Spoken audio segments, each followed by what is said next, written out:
Una ventana al mundo, un programa extremadamente especial, donde inicia la historia de la ciudad de Santo Domingo.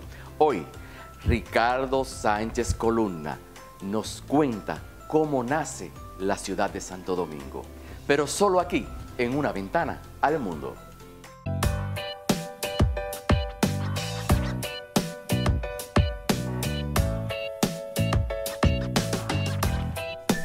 Estoy muy contenta porque yo diría que ese es uno de los programas más importantes que nos da a conocer a sí mismo como Una ventana al mundo.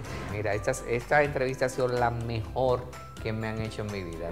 De verdad me encanta esta entrevista. Yo te felicito a ti. Que esta ha sido para mí una de las entrevistas más especiales. Nadie había venido a mi casa a hablar de mi vida. Señores, sin lugar a dudas, una de las mejores entrevistas que me he realizado siempre. Una ventana al mundo con mi hermano Edward Ramírez. Yo quiero darte las gracias a ti por la entrevista. Creo que nunca me habían hecho algo desde el corazón.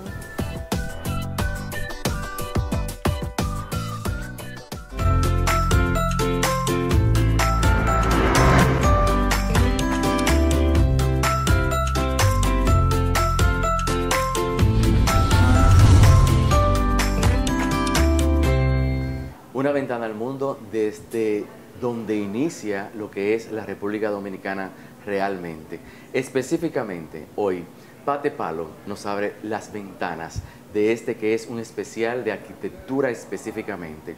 Hoy vamos a hablar de cómo inicia el desarrollo de lo que es hoy día la ciudad capital, Santo Domingo.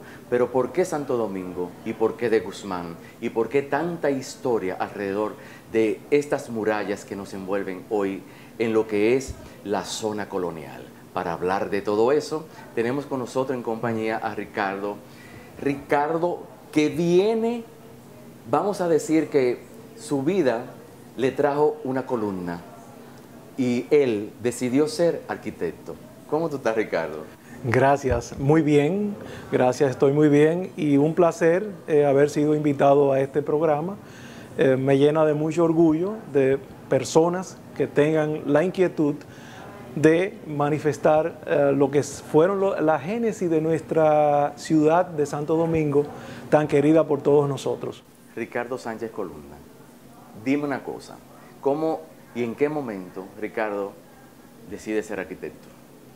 Bueno, el ser arquitecto, yo vengo de una familia de profesionales dedicados a la ingeniería, a la arquitectura. Los Sánchez Córdoba fueron profesores en la UAS, y ingenieros, arquitectos, y desde muy pequeño yo mostré mucha inclinación a la arquitectura y a todo lo que sea las artes y el desarrollo de la ciudad, el desarrollo de los espacios arquitectónicos. Me eduqué en la Universidad Nacional Pedro Enrique ¿Ellos Ureña. te influyeron entonces? Sí. Sí. Sí, claro que sí. Los tíos influyeron en gran parte a ese amor que ya yo venía teniendo desde muy joven, desde muy pequeño, por el tema de la arquitectura. Qué bien. ¿En qué momento tú le dices a tus padres que te vas a dedicar a la arquitectura? ¿O tú tuviste algunos inicios, pintabas, dibujabas? ¿Cómo fue eso? Desde muy pequeño dibujaba, pintaba. Tengo una anécdota muy interesante. Mi hermano una vez necesitaba que le hicieran unos dibujos de anatomía y yo se lo hice y a él le ofrecieron una beca a México. ¿Qué estudiaba tu hermano? Estudiaba ingeniería civil.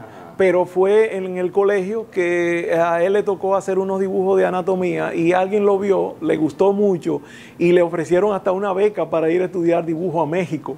Y él se vio en apuro y realmente fui yo que los ejecuté. O sea que hubo ahí la intención de ser bueno por tu hermano, pero fuiste tú.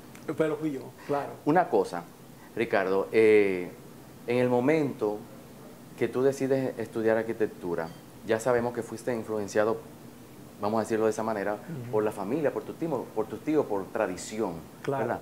Pero ¿qué te gustaba en ese momento de la arquitectura? ¿Qué te empujó a estudiar la arquitectura? Siempre algunos se inclinan por el interiorismo o lo que es la construcción. ¿Qué te motivó a ti? A mí me motivó el manejo de los espacios. yo veía cómo se podía moldear el espacio. El espacio es un concepto muchas veces etéreo, pero es real. Espacio largo, ancho, profundidad, tiempo, recorrido, posición en el espacio. Entonces, la universidad, y específicamente en manos del arquitecto Pedro José Alfonso, que nos orientó desde el inicio hacia manejar estos temas de la arquitectura, entendiendo que la arquitectura va más allá del simple hecho de producir un albergue para el ser humano, se va más allá de eso y cae básicamente en el manejo y la estructuración de los espacios. Cuando digo espacio, yo me refiero al espacio micro y al espacio macro, que sería la ciudad. La ciudad es la casa grande. El espacio llevado a su máxima expresión es la ciudad. Donde cohabitamos todos. Cohabitamos todos, convivimos todos y se dan las mismas relaciones que se da en una vivienda. Entonces, ese tipo de manejo lo hicimos. No hemos dedicado no solamente al espacio arquitectónico, sino también nos hemos dedicado al interiorismo, porque la arquitectura es todo. ¿Qué te motiva al interiorismo? ¿Fue casualidad o a ti te apasiona el interiorismo? A mí me apasiona el interiorismo porque es la culminación del manejo del espacio, del detalle, de la especialización de ese manejo, de ese espacio, de cómo tú llegas al final a través del detalle, de los colores, de todo que interviene incluso en los sentidos del ser humano. La parte psicológica. La parte psicológica del ser humano, ¿Y obviamente. cómo influyen los colores en la gente? ¿Cómo tú manejas la ergonometría del mobiliario? Todo eso influye en lo que es el interiorismo. Una pregunta. En el momento que tú llegas a la universidad, volviendo a tus inicios, ¿qué profesores influyeron en ti? Bueno, fueron muchos profesores. Yo te puedo hablar por mí, o sea, sé que en mí hubo mucha influencia de unos específicos profesores, pero en ti. Bueno, en el caso mío específicamente, tuve la gran suerte de que cuando ingresé a la universidad, Pedro Enrique Ureña, UNFU, todos los profesores se habían ido a hacer maestría a los Estados Unidos. Ellos venían, e incluso en el caso del arquitecto Atilio León, que se fue a Italia, también venían con unas ideas muy revolucionarias. La arquitectura comenzaba ya a cambiar, a salir un poco del racionalismo clásico para ya entrar en un modernismo mucho más alegre, un modernismo muchísimo más fresco. Y esos profesores vinieron con unas ideas fabulosas. Ya la enseñanza de la arquitectura no era el rigor que se hacía en los años 50, 60, ya era una arquitectura mucho más enfocada al ser humano, mucho más humanista. Mucho más humanista, y entonces esas ideas... ¿Se podría decir más plástica? Más plástica y más de lo que le había comentado del manejo de los espacios. Por ejemplo, profesores como Pedro José Alfonso, que lo mencioné al principio, profesores de la talla de Toby Valdés, de Miguel Vila, aunque no fue profesor mío, pero seguíamos bastante de cerca. En la parte de Radamés Díaz Torres, y profesores como Atilio León, que lo mencioné, profesores como Jochi Veras, hubo una gran playa de profesores que óyeme, Lilian Medina fue profesora mía, y ya en el campo del manejo de la historia, del arte y de la arquitectura, no puedo dejar de mencionar a dos pilares que fueron el arquitecto Eugenio Pérez Montaz y el arquitecto César Iván Félix Iglesias. De la familia.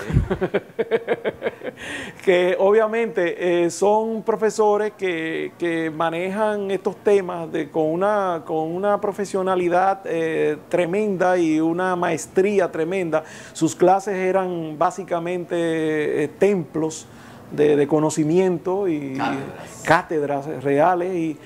Y bueno, tuvimos esa suerte de pasar por ese tamiz de profesores que en ese momento venían con ideas muy renovadas sobre la arquitectura, en otra visión muy clara, muy humanista, pero muy interesante. de la historia nuestra en República Dominicana, de los grandes arquitectos que hemos tenido, ¿de cuáles tú te nutres? ¿De cuáles tú has tenido que tú dirías, eso lo pude haber hecho yo? ¿O eso se parece a mí? Sí, a mí me llama mucho la atención el tema de Guillermo González por el racionalismo. En el plano local, ¿no? Obviamente, Guillermo González, pero la parte que más me impresionó a mí de la arquitectura fue la construcción o los primeros diseños que hizo Mickey Vila en vivienda. A mí me impresionaba mucho, me impresionó tremendamente a nivel del segundo año de arquitectura, el manejo que el arquitecto Vila hizo sobre Industria Anigua en la avenida San Cristóbal, porque en él yo resumía como todo lo que yo entendía que era el espacio arquitectónico, el manejo de la luz, el manejo sabio de los espacios, el manejo de la articulación de esos espacios y de cómo esos espacios le daban respuesta humana a una actividad tan importante como era el manejo administrativo de una empresa. A mí me ocasionó un golpe muy fuerte y punto de inflexión, si se puede decir, ese manejo de los espacios y cómo la maestría con que Miguel Vila manejaba el detalle. Nosotros fuimos también alumnos del arquitecto Apolinar Perdomo, que fue coprofesor en cuarto o quinto semestre, del arquitecto Donald Barber, que tenía una capacidad tremenda para el tema del manejo de la presentación, de los temas de presentación, de cómo tú podías expresar esos espacios, tú los podías presentar gráficamente de una manera. Él era egresado de la Universidad de Arizona y Donald Barber obviamente también tuvo influencia. Nos vamos a ir a una pausa y tras la pausa ya vamos a entrar de lleno aquí en la ciudad colonial, cómo realmente inicia nuestro país, nuestra ciudad, pero solo aquí, en Una Ventana al Mundo.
En contacto con Una Ventana al Mundo, por la ventana de Pata y Palo, que nos acoge en este lugar especial aquí en la zona colonial. Y ahora vamos a entrar ya de lleno en lo que es el génesis de la ciudad de Santo Domingo. Ricardo, vamos a hacer historia, vamos a conocer, a que nuestros amigos televidentes tengan más información de cómo inicia realmente la ciudad. ¿Cuáles son sus inicios, su génesis? ¿Dónde inicia su primer asentamiento? Sí, el primer asentamiento en América, digamos, luego de Colón arribar a San Salvador, es en la Isabela, en la parte norte de nuestra isla. Eso fue en 1492. Ya en 1493, Bartolomé Colón, su hermano, funda la villa de Santo Domingo en la parte oriental de la ribera de los Sama, lo que es hoy Villa Duarte, Simonico, pero por razones de mucho más ventaja y una serie de facilidades que tenía, decidieron mudarla a la villa de Santo Domingo, a la parte occidental del río Sama. que es donde estamos ahora mismo. Donde estamos ahora mismo. Eventualmente le pusieron el Santo Domingo de Guzmán y se funda el 4 de agosto de 1496. De este lado, la primera edificación, hablando ya arquitectónicamente, ¿realmente fue el Alcázar de Colón o qué fue? No, hubo varias. Primero se nombra al gobernador Fray Nicolás de Obando. Entonces, Fray Nicolás de Obando decide planificar la ciudad colonial, lo que hoy el casco de la ciudad colonial, planificarlo a base de un sistema de medida de varas cuadriculado en varios bloques. Y de las primeras calles que se planifican es la calle que hoy se llama Las Damas.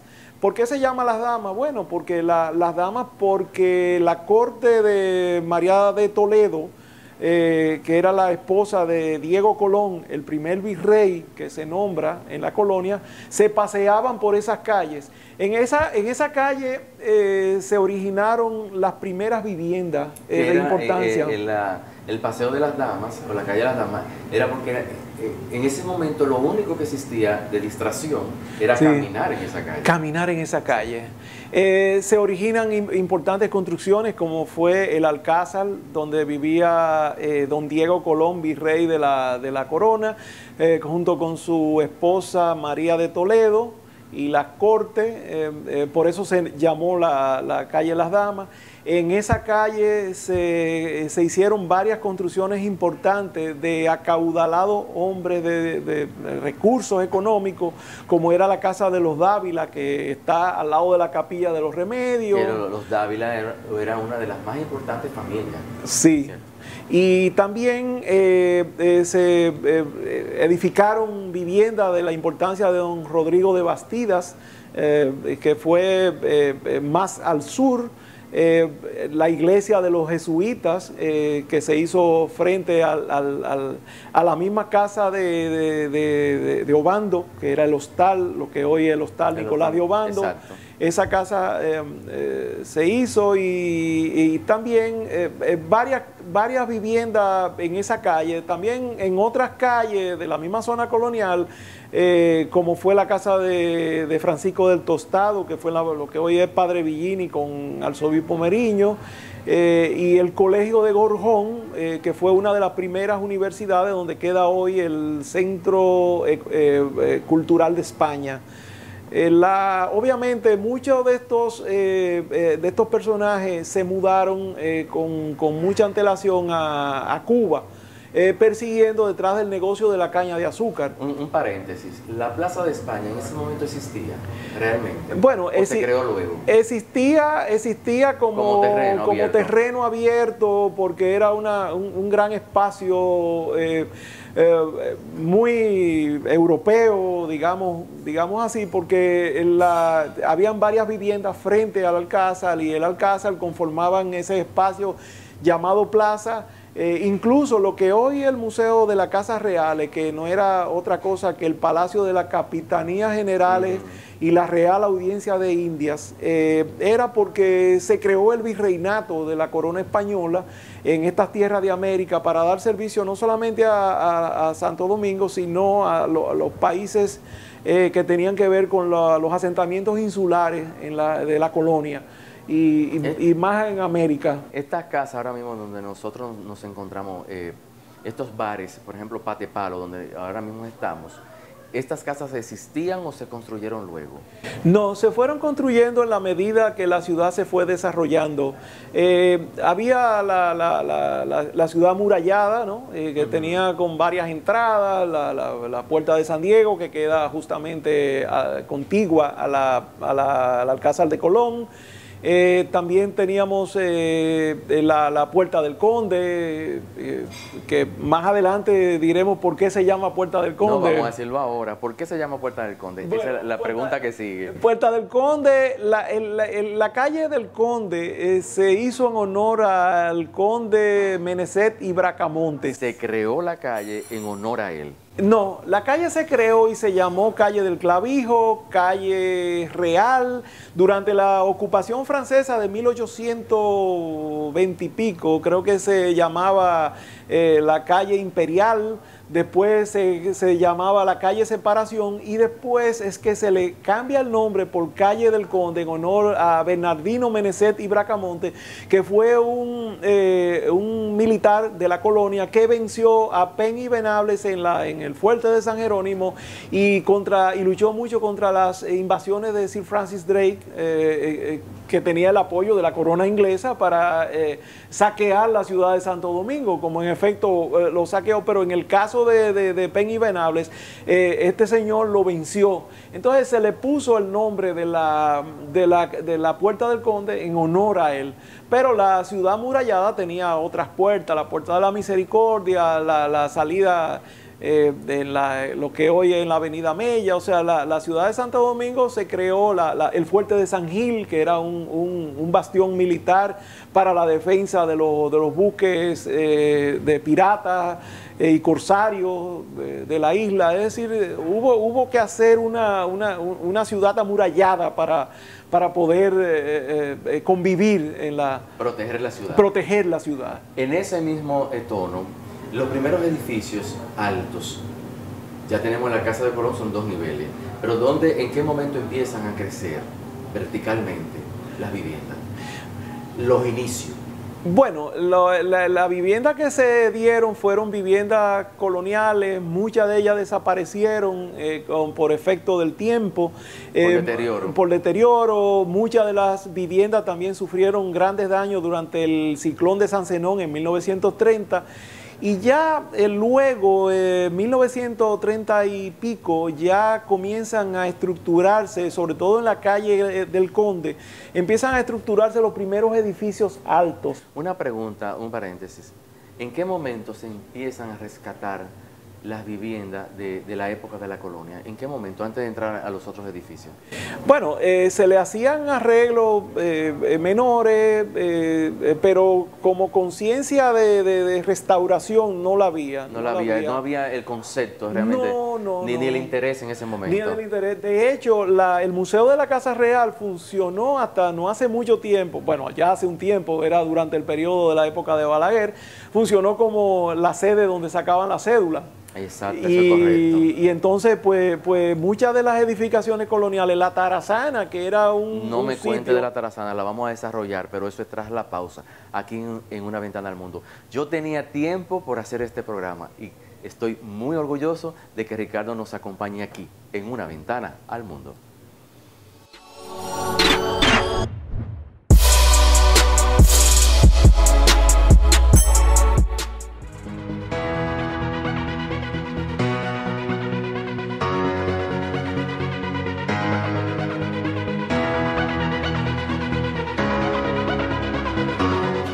En el Centro Nefrológico Metropolitano tenemos como misión proporcionar una atención óptima a los pacientes con insuficiencia renal crónica terminal que precisan de tratamiento sustitutivo como hemodiálisis o diálisis peritoneal. Nuestra atención es personalizada, oportuna, eficiente y segura. Esto permite mejorar la calidad de vida de nuestros usuarios. Somos Centro Nefrológico Metropolitano, calle Alexander Fleming, número 24, frente a la emergencia de la Clínica Alcántara y González. 809-227-1189. Centro Nefrológico Metropolitano. Somos más que un centro de diálisis. Si nos necesitas, estamos aquí.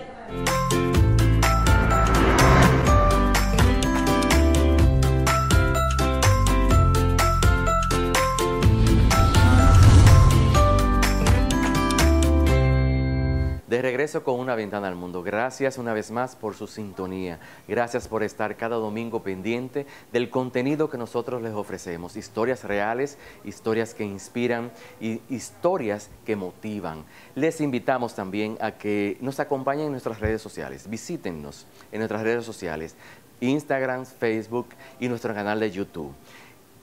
Hoy contamos muchas historias. Recuerden que la próxima puede ser la tuya. Estamos hablando de arquitectura, del inicio de la ciudad, de cómo se desarrolla. Estamos en nuestras aguas. Estamos disfrutando la compañía de Ricardo Ricardo, hablábamos antes del corte de la atarazana. Excelente. Las atarazanas pasaron por muchos procesos. Era el sitio de almacenamiento de los buques que llevaban la carga de la Casa de Contratación de Sevilla, que era quien nos suplía de Sevilla, España. De Sevilla, España. Nos suplía de los alimentos, de los armamentos, de todo lo que se necesitaba en la colonia. Tú sabes que de orden ahí, era prácticamente un trueque. Cuando yo estuve en Sevilla, fui a la Torre del Oro. ¿Por qué la Torre del Oro? Porque el oro que se llevaban de República Dominicana lo guardaban en esa torre. Okay. Estaba justo al lado del río. Entonces, lo que ellos nos traían, ¿verdad? Se llevaban nuestro oro. Continúe, por favor. Era el intercambio ya lo sabe. Natural. Sí, sí, ellos nos lo contaron así plácidamente. Un oro que costó mucha sangre de los primeros pobladores. Obviamente las atarazanas se almacenaban, habían unos almacenes. Posteriormente la atarazana fue convirtiéndose en zonas de tugurios, de zonas y luego se restauró. Las atarazanas es interesantísimo porque es parte del origen de la ciudad.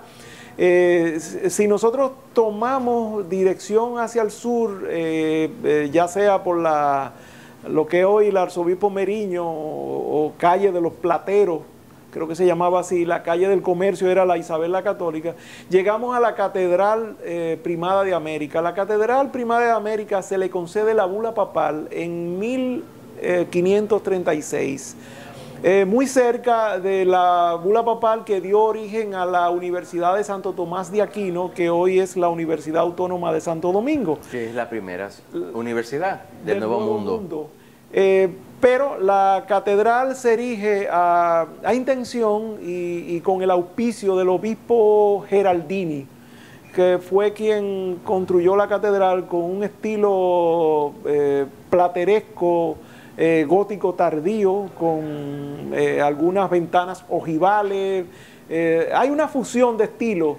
La catedral se le fueron añadiendo partes, por eso se ve tan diferentes estilos que intervienen en la catedral. Y es bueno enfatizar en eso, que la catedral no se construyó totalmente como se muestra hoy, sino que fue por partes. Primero la nave central y se fueron añadiendo. Sí, los techos de ellos se hicieron muy góticos, sí. Con un estilo, con formas ojivales, con la famosa piedra clave en el centro. Es un estilo muy interesante. Muy rica, muy rica. Y su fachada obviamente tiene de todo. O sea, y en el costado norte, lo que da hoy que daba a la famosa Plaza de Armas. Sí. La Plaza de Armas era importante porque ahí pasaba la calle Separación, calle del Conde, estaba la catedral, estaba el palacio, o está todavía el Palacio de Borgelá, que fue utilizado como sede de la gobernación de Santo Domingo posteriormente, y está lo que se hizo el Palacio Consistorial, que el Palacio Consistorial de la municipalidad, hoy pertenece a la municipalidad, pero el Palacio Consistorial fue un diseño del norteamericano de origen checo, Antolín Nechodoma, y fue ejecutado por el papá del ingeniero Moncito Báez López Pena, don Osvaldo Báez. Don Osvaldo Báez construyó el Palacio Consistorial. Ya más adelante, yéndonos por la calle El Conde, existían una serie de viviendas coloniales que muchas de ellas fueron desapareciendo, y cuando se da el boom del modernismo en los años 20 y sobre todo después del paso del ciclón San Zenón en 1930, se comienzan las viviendas que quedaron destruidas por el ciclón se comienzan a restaurar. Pero ya se restauran y se construyen más viviendas, pero ya con tendencia moderna. Claro, ahí entra el modernismo digamos, de la Belle Époque, de los años 20, 25, empezaba el Art Deco, empezaban una serie de estilos. Y en la calle del Conde se da el edificio Vaquero, que era famosísimo por el edificio Vaquero, y se da el edificio 10 y el edificio Cerame. Los primeros en altura. Los primeros en altura. Sí, Esos edificios... empezaron a cobrar importancia por la esbeltez. La esbeltez de las construcciones. Ahí se comienzan a ver los estilos. Ya más reciente, en los años 60, ya comienzan el edificio CHM del arzobispo Noel con Hostos, que fue hechura de Nani Reyes y de del arquitecto Dani Reyes y del arquitecto William Rick Cabral, así como los edificios de Jaar, y ya el edificio Copelo, que es una joya del arquitecto Guillermo González. El edificio Saviñón, que creo que fue diseñado y construido por Gloria, no recuerdo el apellido ahora, pero sé que fue una joven arquitecta. Y hay que enfatizar, o sea, que Guillermo González sigue siendo hoy uno de los grandes arquitectos de la República Dominicana. O sea, tiene su peso. Claro, porque Guillermo González, al igual que José Antonio Caro, fue de la generación de los 50, sí. Igual que Gay Vega, exacto. Igual que William Rick Cabral, fueron de la generación de los 50 que se fueron a Europa. Se educaron en el campo de la arquitectura en un momento donde afloraba el racionalismo, movimiento muy recto, que se impuso, claro, y se impuso como parte de la modernidad. Guillermo González, tenemos que acentuar que fue el autor del Hotel Jaragua, sí. Emblemático Hotel Jaragua. El emblemático Hotel Jaragua, que no es el que hoy se puede ver, sino es el histórico Hotel Jaragua. De la luna sobre el Jaragua. De la luna sobre el Jaragua. Que básicamente fue vamos a decir, un hito desde el punto de vista de la arquitectura dominicana.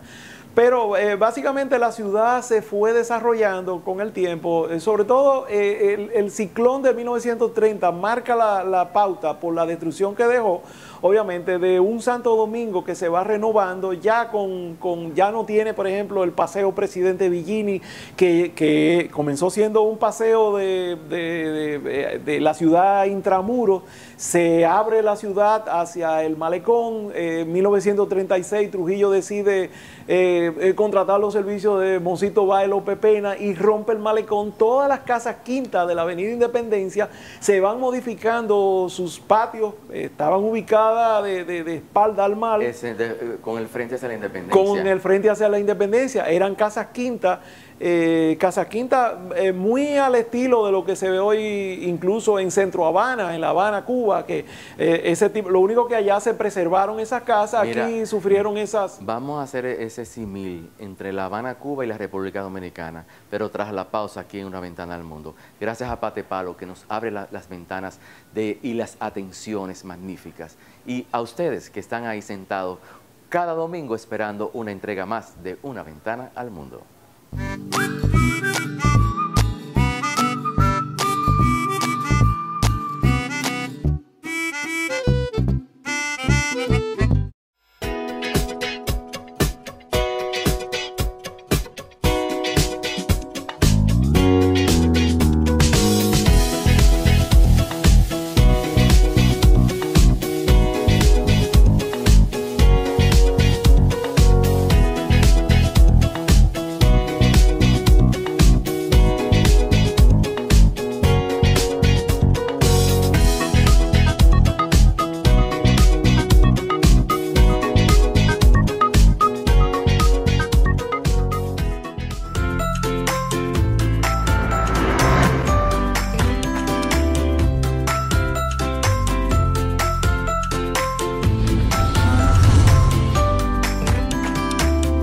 Gracias una vez más por estar con nosotros. Yo estoy disfrutando este programa, pues estamos hablando del desarrollo de la ciudad, los inicios, el génesis, con Ricardo, un arquitecto versado que yo sé que desde ahora en adelante él va a ser invitado a muchas plazas a dar conversatorios sobre lo que es el desarrollo de la ciudad a su inicio.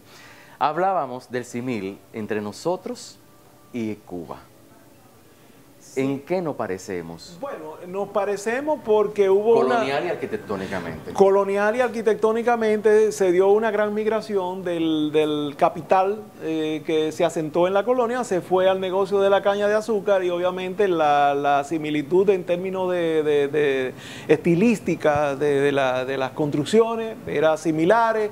Obviamente La Habana fue una ciudad mucho más grande, mucho más extensa, su zona colonial es mucho más extensa, pero nosotros tenemos que sentirnos muy orgullosos de que la nuestra es una de las zonas colonial que fue redeclarada Patrimonio de la UNESCO, sí, por lo que reviste, la importancia que reviste su primer asentamiento, sus primeras construcciones, sus primeras instituciones como las iglesias de los jesuitas, la propia catedral, la primera universidad del Nuevo Mundo en América y sobre todo lo que hoy el Museo de la Casa Real, que era el Palacio de las Capitanías y Gobernación y Real Audiencia de Indias Occidentales, era el nombre característico. Orgullosos los dominicanos de ser los primeros en edificaciones importantes en el Nuevo Mundo. Así somos los dominicanos. Siguiendo en el Conde, continuando con el Conde, llegamos a la Palo Hincado y salimos de la muralla. Esos asentamientos, vamos a decir, desarrollo urbano, a partir de ahí, ¿cuáles fueron? Bueno, la ciudad, vamos a decir de alguna manera, explota y las necesidades de los habitantes de la ciudad amurallada crece y deciden irse a las afueras. En eso se conforma lo que es hoy Ciudad Nueva, con una serie de construcciones en linderos ceros, sin callejones, todo pegado, pero más adelante se fue creciendo la ciudad y se expande a través de dos grandes avenidas que salen del Parque Independencia. El Parque Independencia, no hay que olvidar que también su autor fue el arquitecto Antolín Nechodoma, y que inmediatamente el Parque Independencia se hace, ya habían los primeros caminos de lo que hoy la Avenida Bolívar y la Avenida Independencia, en donde habían casas quintas. Que parte del kilómetro cero. Kilómetro cero. Y el famoso Camino de San Carlos, que era lo que hoy es la 30 de marzo. Sí. La ciudad se va expandiendo hacia el oeste por las necesidades que tienen los habitantes de vivir un poco más holgado. Y obviamente se da el famoso ensanche Lugo, el ensanche Primavera, posteriormente se da Gascue con el señor, un español, un señor militar de origen español que era dueño de unas tierras y se construye Gascue. Gascue fue en su época la ciudad jardín. La ciudad jardín porque la vegetación que había era inmensa, era una forma donde se dieron una serie de casas de la pradera, casas sevillanas, con jardines, con patios interiores. Gascue fue una maravilla. Hablaste de la parte sevillana y es bueno señalar que en muchas de esas casas la cerámica, los pisos, las baldosas eran de Sevilla, de ese diseño sevillano. Sobre todo los techos de tejas. Y los techos de tejas. Los techos de tejas. Posteriormente entra la generación que mencionamos hace un rato de Guillermo González y de toda la generación que vino con el racionalismo y se comenzaron a hacer unas construcciones de carácter racionalista en pleno Gascue. Mucha gente lo aceptó como algo muy moderno, otra gente dijo que era un estilo muy frío, que no le gustaba. Creo que la gente siempre es un poquito reticente a los cambios, pero al final lo que enriquece Gascue es la multiplicidad de estilos que se da. Exacto. Y la convivencia de lo que hoy anhelamos como ciudad jardín. Gascue en un momento hubo un movimiento de conservación de esas viviendas. Sí, ¿Tú recuerdas eso? Sí, recuerdo que hubo un movimiento, posteriormente el tema fue cambiando, sí. Pero todavía en la gran mayoría o en muchos dominicanos queda el sabor de lo que era Gascue, porque estilos como el Art Deco, representado de lo que fue el cine élite, que hoy lo tiene el Canal 13 de televisión, ese edificio que aún se conserva en su mayoría, eran propios del estilo Art Deco de la década del 20, y 1925. Podemos decir que, esas viviendas también correspondían a un cierto estilo de vida y de opulencia de la época. Claro, claro, es así porque de hecho las familias más acaudaladas se fueron a vivir a Gascue. Posteriormente la ciudad solo llegaba hasta la Leopoldo Navarro y ya en tiempo, digamos, bastante reciente, es que la ciudad se expande a partir de la Leopoldo Navarro, donde quedaba en la propia avenida San Martín el aeropuerto de la ciudad, que es el General Andrews, y que esa zona a partir de la década del 60 o del 66 se rompe y se desarrolla la ciudad de forma muy exponencial. Sí. La ciudad se desarrolla grandemente con las grandes avenidas, la prolongación crece demasiado. El gobierno de Balaguer trató de contener la ciudad. Tuvo un intento de planificación. De planificación y de tratar de contener la ciudad, digamos, con zonas como primero fue la Fabrice Frar, Sí. que es lo que es hoy la Abraham Lincoln, pero ya la ciudad se desbordó y más allá de la 27 de febrero se llegó a esta Herrera, que era una comunidad, y la Luperón se trató de mantener eso creando una zona industrial, pero la ciudad ha crecido de una manera vertiginosa, lo cual no es malo, pero es importante concentrarse en la parte de planificación. Y que exista para el desarrollo de la ciudad, siempre es bueno que exista la planificación territorial. ¿Qué significa esto?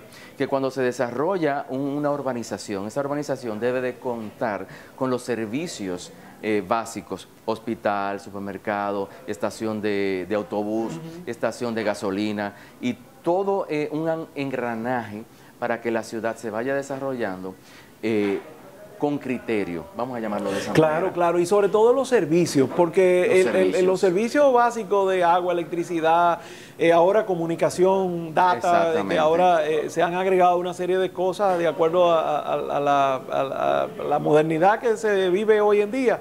Eso se haga acorde con el crecimiento que muestra la ciudad. Es decir, las ciudades crecen y eso es imposible controlarlo. Lo que sí se puede es tratar de caerle atrás y de responder con los cambios que ella misma demanda.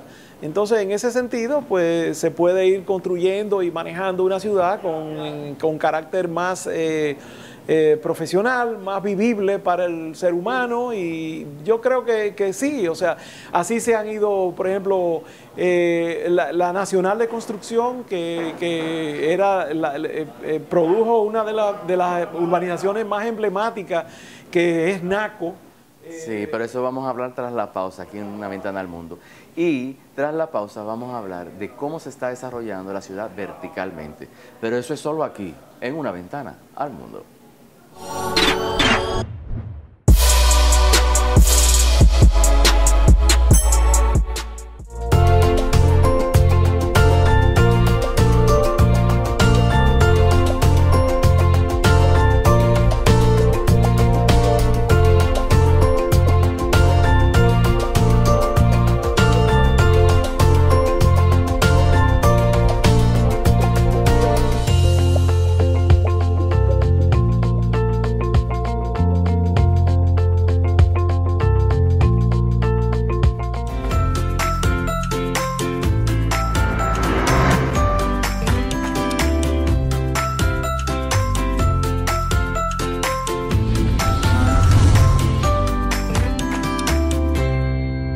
Continuamos con Una Ventana al Mundo y una vez más quiero recordarles que por favor, si quieren repetir este programa, por favor conéctense con nuestro canal de YouTube y visiten nuestras redes sociales, Instagram, Facebook y Twitter.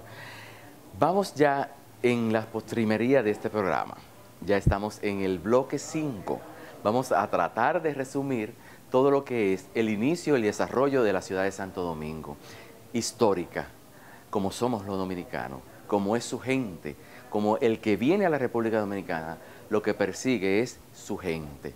Ricardo, llegamos a la parte de lo que es el desarrollo de la ciudad vertical. ¿Por qué se desarrolla tan rápido? Porque ha sido rápido el desarrollo vertical de la arquitectura en la República Dominicana, pero más enfatizado en la capital.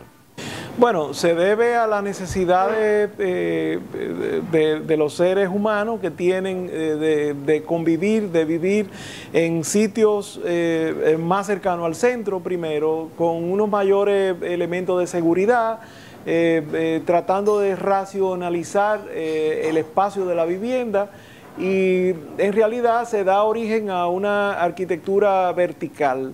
La arquitectura vertical no es mala, creo que es bastante positivo en el sentido de que ahorra espacio, dado que digamos, el costo de la tierra aumenta, por razones obvias. Mientras más cerca del centro de la ciudad está, más alto es el costo de la tierra, y por tanto se requieren de soluciones arquitectónicas verticales. El problema está... Tanto para viviendas como para oficinas. Como para oficinas. Y como centros comerciales. Claro, el tema está en lo que conversábamos hace un rato del desarrollo de los servicios, que hay que la municipalidad tiene que planificarlo, tiene que caerle atrás, tiene que ir delante, un paso delante a ese desarrollo. Pero el tema de que la ciudad crezca no es malo. Yo creo que es un tema bastante positivo. Yo entiendo que eso también ha motivado. Hay muchos edificios interesantes, con diseños interesantes, arquitectónicamente, diseños importantes, tanto de viviendas, edificios de torres de apartamentos, como torres de oficinas, como le llaman, torres comerciales, y las plazas comerciales que han tenido un boom últimamente en lo que es la capital de República Dominicana. El tema está en que de la misma manera que se planifican grandes torres de apartamentos, de oficinas, de centros comerciales, es en ese mismo tenor que debería dejarse, obviamente planificado por la municipalidad, los espacios de derecho de vía para que las avenidas se puedan ampliar, se puedan manejar en términos de la organización de direcciones, de una vía, de doble vía, y planificar la ciudad para que el flujo de tránsito corra de la manera más adecuada, con sincronización de semáforos, con una serie de aditamentos que agilizarían el tránsito y lo convertirían más adecuado a las necesidades que originan estos grandes bloques de apartamentos.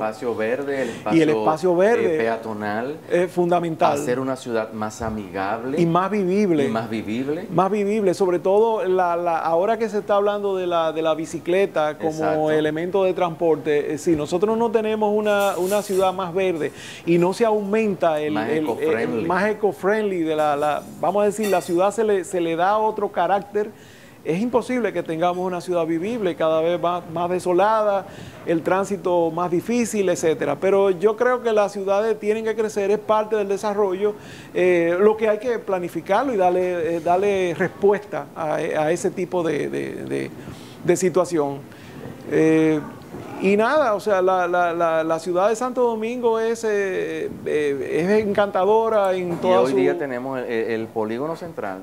Ya se movió de lugar. O sea, hoy en día el polígono central se encuentra entre la Kennedy y la Churchill. La Churchill ha tenido un desarrollo importante hoy día, tanto con hoteles importantes, con plazas importantes y con edificios de oficinas importantes. Lo que pasa es que la Churchill es el centro de la ciudad hoy en día. Sí. Es una arteria muy importante, muy emblemática, con características de gran bulevar. Un centro de negocios. Es un centro de negocios, sí. Entonces es importante que se desarrolle, que se le ponga atención a la Churchill, porque ese puede ser la calle del Conde de hoy día. Sí. Si se trata, hay que aumentar el área verde, hay que manejar el tema de la ciclovía, hay que manejar el tema de la planificación de los comercios, de cómo se puede de alguna manera de noche habilitarla para que se pueda peatonizar en algunos tramos y se pueda desarrollar actividades de café. Que se pueda disfrutar tanto de día como de noche. Y de noche ya sea como sitio de encuentro, de cafés, de restaurantes, donde la gente gente va y donde la gente esparcimiento y donde se ven, por ejemplo, se pueden hacer organizados por el Ministerio de Turismo y por el Ministerio de Cultura sitios emblemáticos donde se les muestre a los turistas los bailes autóctonos, cultural, el merengue que fue declarado Patrimonio de la Humanidad, que de alguna manera también se maneje eso. O sea, Santo Domingo se puede vender todavía aún más. Santo Domingo es más de lo que nosotros nos imaginamos. Santo Domingo es algo grandioso. Como hay un anuncio por ahí, Santo Domingo, República Dominicana lo tiene todo. Lo tiene todo, claro. Mira, Ricardo, para nosotros realmente ha sido un placer tenerte aquí en Una Ventana al Mundo.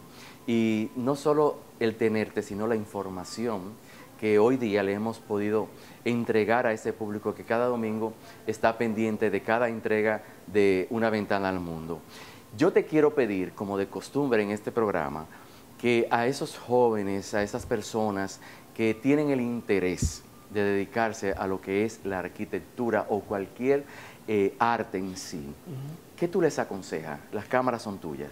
Sí, mi consejo es fácil. La arquitectura es un sacerdocio que requiere de mucha dedicación, mucho rigor y mucho amor por la profesión. Obviamente deja muchas satisfacciones, muchas recompensas en términos, digamos, económicos y de satisfacción per se. Pero mucho trabajo. Pero mucho trabajo. La arquitectura hay que ejercerla como un sacerdocio. Y hay que gustarle. Y hay que gustarle y sentir sobre todo mucha pasión por ella. Si no se siente pasión, es mejor no tenerla. Es una profesión del día a día. Se es arquitecto donde quiera que tú vayas. Te vas a cualquier otro país y de que tú te montas del avión, ya tú sigues siendo arquitecto y sigues observando con el ojo del arquitecto. Tú puedes ser visitante, puedes ser turista, pero al final tú llevas un arquitecto dentro de ti. Y esa pasión hay que sentirla y hay que llevarla. Yo creo que ese es el mejor consejo. Háganlo por pasión, háganlo por amor a esa profesión. Porque nunca, desde el momento que decidimos ser arquitectos, nunca se deja de ser arquitectos. Ricardo, gracias por tu tiempo, gracias por toda esa información, como dije anteriormente. Y yo entiendo que de ahora en adelante son muchos o universidades o instituciones que te van a contactar para que tú también compartas toda esa información que tú tienes acumulada. Dime. Sí, para mí será todo un placer poder corresponder con esa iniciativa y además darte las gracias a ti por la invitación tan a tiempo y de manera agradecido me encuentro por permitirnos que pudiéramos expresar todos los conceptos de una ciudad tan bella como Santo Domingo y que muchas veces no la apreciamos en su justa dimensión porque ni siquiera la caminamos a pie. Hay que retomar Santo Domingo a pie de nuevo y verla y escudriñar su zona colonial y escudriñar sus zonas emblemáticas y tratar de dar lo mejor de nosotros en la ciudad. Santo Domingo somos todos, como diría la alcaldía recientemente. Desde Pate Palo Restaurant, que nos ha abierto las ventanas para que podamos nosotros traer en esta oportunidad no solo la historia personal de Ricardo, sino la historia de cómo se funda la ciudad de Santo Domingo. La historia no es como inicia, sino como termina, y lo mejor aún está por llegar, pero solo aquí, en Una Ventana al Mundo. Hasta la próxima entrega.